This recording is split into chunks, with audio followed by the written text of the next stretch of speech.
In today's lesson, we are going to be looking at annuities and TVM solvers. So annuities is the financial concept that we're going to be looking at. TVM solvers are just basically an app. You can find them on some graphing calculators. We're going to be working with an online one today. So that is something that you can easily access as well. So what is an annuity? Well, an annuity is a series of equal payments or deposits at equal intervals over a fixed period of time. So examples are things like mortgages, car payments, right? Those are things where you're paying equal payments. It could be something like insurance investments, right? So that's where you're getting money back that's earning interest. So the key difference here between what we're looking at today versus what we've looked at so far is that in the past, in our previous lesson on compound interest, we've only looked at putting in one payment, $1 amount. Right? We put in $2,000 and then watched it grow over the years. But sometimes when we're saving money, that's not the case. We're putting in money every month. I'm going to save $50 from every paycheck, that type of idea. And that's where annuities come into play. So we're going to look at how to solve them by hand first. So in this example, Russ makes a deposit of $2,000 semi-annually into an account that pays 4% interest compounded semi-annually. So he's putting $2,000 in twice a year, and it's compounded twice a year on 4%. So first, we're going to draw a tree line diagram, and then we're going to determine how much money will be in the account after a 3-year term, and how much interest Russ will have earned over those 3 years. So we want to draw a tree line diagram. So we're going to look at the different years. So if we start today, this would be half year. This is 1 year, 1/2 years, 2 years, 2.5, 3 years. So just kind of our timeline. So we're going to be using the compound interest formula. A couple things we need to determine first. One is the I value, right? We do have to calculate an I value.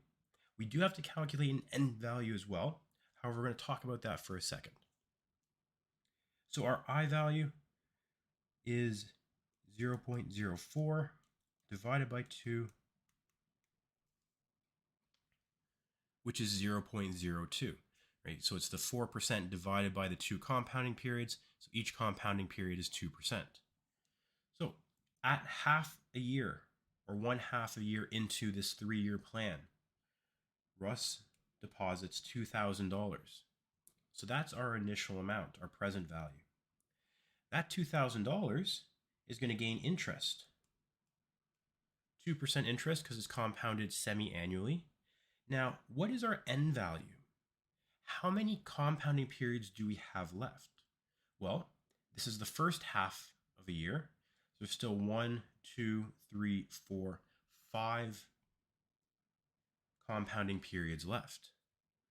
So we can calculate this. So this $2,000 payment is going to earn 2% compounded semi-annually for 5 compounding periods. So this payment is going to earn $2,208.16. If we look at 1 year, at 1 year we put in another $2,000. That $2,000 is going to earn interest. 2% interest for how many compounding periods is there left in his 3-year plan? Well, 1, 2, 3, 4. There are 4 compounding periods left. So Russ will then earn, on this $2,000, will become $2,164.86 or 86 cents. At 1.5 years, again, Russ is going to invest another $2,000. That $2,000 is going to earn interest, compounded semi-annually, for how many periods? Well, 1, 2, 3 periods are left. 3.5 years are left.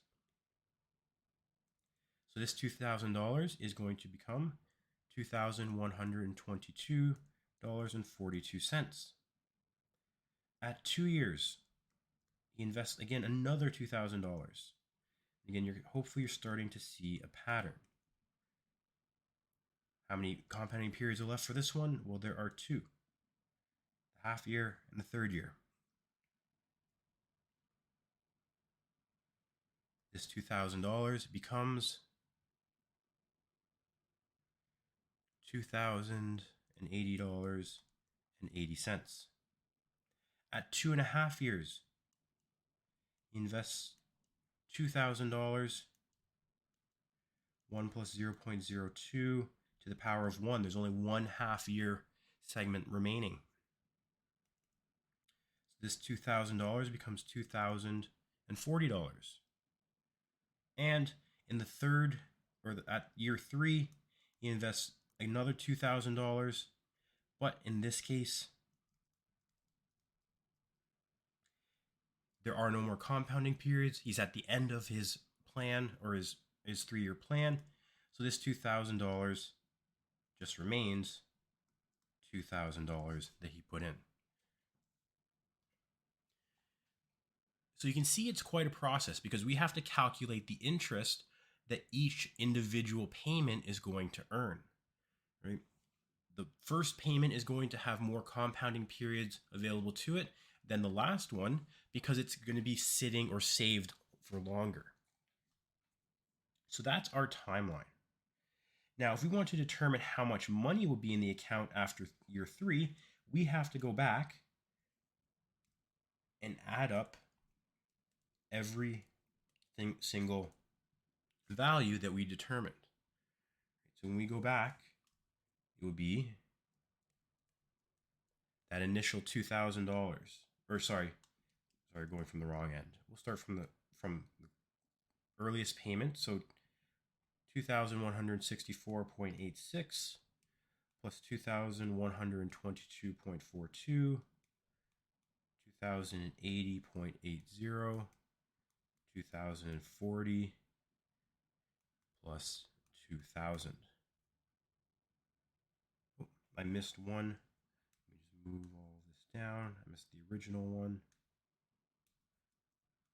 $2,208.16. So I'm adding up all of these original payments. And when I add them all up, I get $12,616.24. So that's how much Russ will have saved, or how much money will be in the account after 3 years. Now, it's always interesting to know how much interest did Russ actually earn, and how much is money that he was saving? How much was the money, the payments that he was putting in? Well, in this case, we can take the amount that is in the account and subtract the payments. So there were 6 payments of $2,000. So we're going to subtract 6 times 2,000, which is essentially is 12,616.24 minus 12,000, which equals 616.24. So that is how much interest Russ earned over 3 years. $616.24. Now, that is that's not a complicated calculation, but it's tedious. So we don't want to have to go through that because that's only 3 years. What if it was 4 years or 5 years? Or what if it was compounded monthly instead of semi-annually? So you'd have to do that 12 times in 1 year. You would have to do 12 calculations for just 1 year. So there is what we call a TVM solver, which is a time value money solver. So TVM, time value money solver. Basically, it's a calculator that can do these interest type questions. So if we're using a graphing calculator, you would go to the apps, go under finance and look for TVM solver. You can also use GeoGebra ones, which we are going to focus on. And you can just Google TVM solver GeoGebra, or even Google TVM solver, and you will see some pop up. And again, I'll show you what it would look like. So essentially, the TVM solver is going to have spaces where you put in values for all the variables that we kind of talked about, plus some new ones. So the values or the variables you're going to have to fill in: N, which is the number of deposits. So we had to calculate that before. So the years times the number of periods in a year, the percent or the rate. So in this case, all you have to do is just calculate the interest rate. You just have to put the value in. You don't even need to turn it to a decimal. PV, right? So that's the beginning, the present value. So in some cases, or what we look at today, the present value should be zero or should be zero. We're starting with no money in the account. PMT. So PMT, in this case, he would deposit $2,000 every 6 months. So the payment would be $2,000. It will be negative in our example.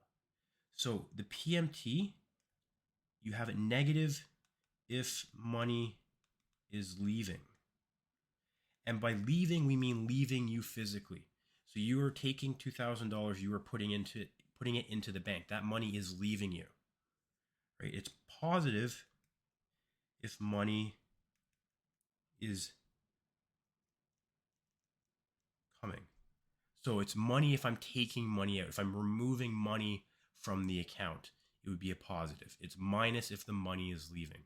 You want to be careful with that because sometimes it might give you a negative value or a negative future value, and you might not really understand what that means. How do I have a negative amount?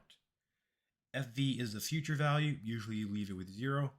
PY is the payments per year, and CY is the compounding periods per year. Right? So again, looking at how our payments are going, what's the compounding periods. And again, you would enter all the values you could. Depending on if you're using a calculator or GeoGebra, you would just highlight the value you're trying to solve and click enter. Or in the online ones, you'll see it's just a button that you click. So let's go through some examples, fill in the values into a TVM solver, and try to come up with our answer. So again, I'm going to bring up a TVM solver. So again, you can Google TVM solver. You see there's a couple here. Again, the reason I suggest GeoGebra and the GeoGebra ones, and I'll show you quickly. If I click on a random TVM solver, it only gives me compounding monthly. It gives me periods. It doesn't really have the same values, and it doesn't let me enter in different compounding periods or payment periods. So the nice one about these ones, and again, either one works, is that it allows me to enter the number of payments per year and the number of compounding periods per year. The previous ones, because you can't enter payments per year, I'm assuming they are allowing you, or I'm assuming that they're assuming that the compounding periods is the same as the payment. So again, whether you choose this one or if you go back and choose the next one, looks like this, they both work. They're both essentially the same thing. Whatever's easiest for you or whatever you find works for you. So first thing though, we're going to go back. We are going to enter in the values that we know. So let's determine our values first. So Jessie deposits $50 into an account every month that pays 4.2% compounded monthly. How much will she have in the account after 10 years?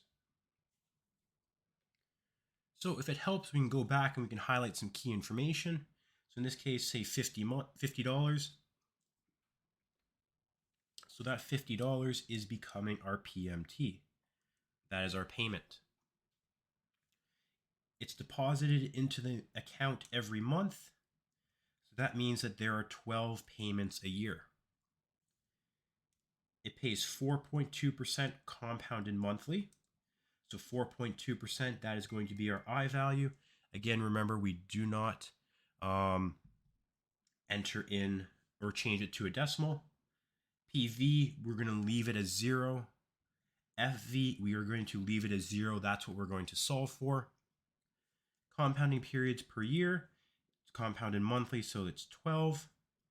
And the end value, this we can calculate because we're doing 10 years times 12 compounding periods a year. We will enter in 120. So we go back to our TVM solver. N is 120. I is 4.2. PV is 0. Payment is 50. And actually, we should put it as negative 50 because that's money that's leaving us. The future value we don't know. The PY, payments per year, is 12. The CY is also 12. And now the nice easy thing, all I have to do is click solve for FV, solve for my future value, and we get what the amount will be. So in 10 years, depositing $50 every month, my future value will be $7,440.66. So that will be my future value. And we can see that it comes up here. So we're going to take a look at another example, go through the same idea. So John deposits $200 into an investment every 3 months that pays 3 points, or it should be 4 months actually. Oh no, every 3 months. Sorry, I'm misreading it, or not misreading, but overthinking it. So John deposits $200 into an investment every 3 months that pays 6.2% compounded quarterly. How much will he have earned in 22 years, and how much interest is earned? So again, we can highlight some key things. So $200 is our payment. That gets paid into, or gets deposited, so it should be minus, because that money is leaving us. Now we're not losing it. You have to kind of think differently. It's not losing, but it's leaving us and going into the account. Future value, we don't know. Present value is 0 because we're not starting off with 0. Payments per year, because we're paying every 3 months. That means there are 4 payments per year. Just another way of saying quarterly. So I was overthinking it there in the beginning of the question. It pays 6.2% compounded quarterly. So compounded quarterly, an easy one. So CY is 4 years. And the interest, or I, is just 6.2. Now we do have to calculate the end value. In this case, because it's quarterly, it's 4 times 22 years, which is in the question, or 88. So we are going to be looking for future value. So you could put 0, you could leave it blank. When we go to our calculator, let's clear everything, re-enter the values. So N is 88, I is 6.2, PV is 0, PMT will be negative 200 because it is leaving us. It's going into the account. FV will leave a 0. PY is 4. And CY is also 4. So we can click on solve for FV, and we get that in 22 years, John will have $37,046.30. 37 cents. So sometimes you may want to click on it just to see the full value. Again, let's see if we actually click that. Oh, so if we click full screen, you can't see some of it just because of the way I've tapered off the screen. But you could see the full value there. If it helps, you can also just click on the box and you see the value. So that is how much John will have after 22 years. So that is our A value, or our answer for A. For B, how much interest is earned, we have to figure out, well, how much did he actually put in himself? So we're going to end up taking the future amount, and we're going to be subtracting $200 times 4, because it's 4 times a year, times 22 for the 22 years, $37,046.37 minus $17,600 in payments, and we get $19,446.37. So that means that over the 22 years, he's earned $19,446.37 in interest. And he's deposited $17,600 over those 22 years. So quite a bit of interest. You've made more money in interest than he has in actual payments. And so when it's spread out over years, that 17,000 may not feel like a large sum of money. Right? So that's kind of why in savings, right, we look more at annuities where we're putting in amounts every month, every couple of months, rather than just one large sum and letting it gain interest.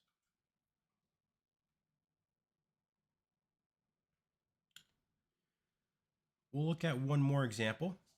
So let's say you want to retire at 65 years old, usually a common time to retire. How much must your payments be every month so that you can have $2 million at 65 years old? The investment will give you a 9% compounded monthly. So let's assume you've just had your 18th birthday, and then we want to calculate how much interest is earned over the 47 years. So again, let's go through. So we're going to retire at 65 years old. We just turned 18. So 65 minus 18 gives us, unfortunately, that can't think too strongly right now. So 65 minus 18 is 47. So we have 47 months to retire till we retire, right? So you can start counting down now. So 65 minus 18, we're saving for 47 years. Seems like a long time, probably is. But we want to have $2 million when we retire, right? That's a large sum of money, right? We want to be millionaires. The investment is it gives us 9% compounded monthly. We also want to make the payments every month. So the future value and the future value, we want it to be $2 million. We did mention that. Oh, it does say how much interest is earned over 47 years, so I didn't even need to do that math. I'm just going to erase that. So if you look at the note, which is just the PDF, I will look quite smart. If you're watching the video, not so much. So our percent is 9. Our present value, again, is 0. We're starting off with 0. Our PMT, we're going to leave blank or leave it as 0. The future value is going to be $2 million. The PY is 12, and the CY is 12. For the number of payments, we are going to take the 47 years times 12. 12 payments a year for 47 years is 564 payments. So we are going to enter those same calculation or those same values into our TVM solver. So the nice thing is the TVM solver can be solved for different values, right? We can see here, solve for N, solve for I, solve for PV, solve for PMT, solve for FV. So again, different values. Let's plug in 564. It was 9%. Present value 0. PMT, we're going to leave $2 million. So 2, 1, 2, 3, 1, 2, 3. 12 payments per year, 12 compounding periods per year. And we are going to click solve for PMT. It is negative because, again, that means that money is leaving us. We're making those payments. So we need to make payments of $225 $225.09 every month for 47 years. And so if we make $225 payments every month or deposits in an account that has a 9% interest rate compounded monthly, we will have $2 million. Doesn't seem like that much, right, to have to sacrifice, right? If you can save money, set it aside. So that kind of also shows the importance of starting early. If you can start a savings early and put in $50 every month, $100 every month, you can see that over time it does build.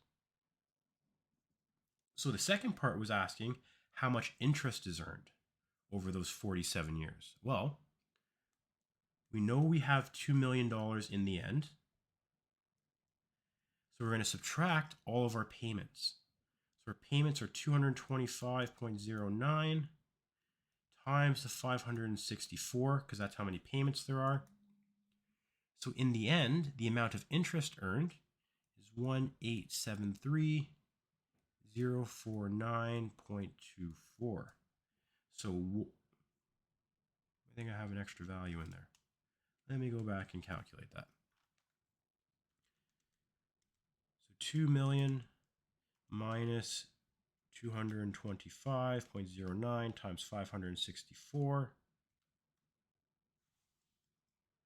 1,873,049.24. I must have a calculate. Oh, I know. No, I must have a calculator. No, I do not. I just can't read numbers. Wow, this is an embarrassing video. So I'm going to make around 1.8 million. Oh, you could round it to $1.9 million in interest based on this, right? So that's quite a lot of interest, because you can see that if we're taking those payments, 225.09 times 564, we're only putting in around $100,000, but we're saving it for quite a long time. Yes, the interest rate is high, so it might be higher than you might actually find in real life, but realistically, that's quite a lot of interest, right? So you could still make quite a lot of money if you start saving early, right? So it just kind of shows the importance of that. Oops, I'm going to kind of bring it back larger. So again, the main thing is just understanding what an annuity is, which is just that regular payment over regular intervals, and just being able to now use a TVM solver rather than do the calculations by hand. We could do the same thing for compound interest as well.